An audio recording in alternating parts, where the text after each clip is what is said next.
Hello, in this video I'm going to show you how we can pair JBL Live 500 with your MacBook. First of all, power on your headphones by using this button.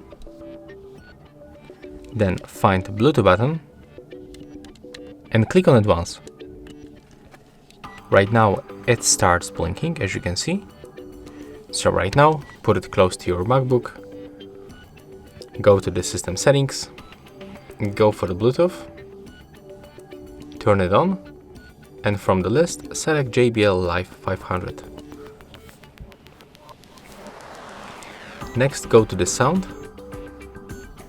check output and the input device, be sure that our headphones are selected.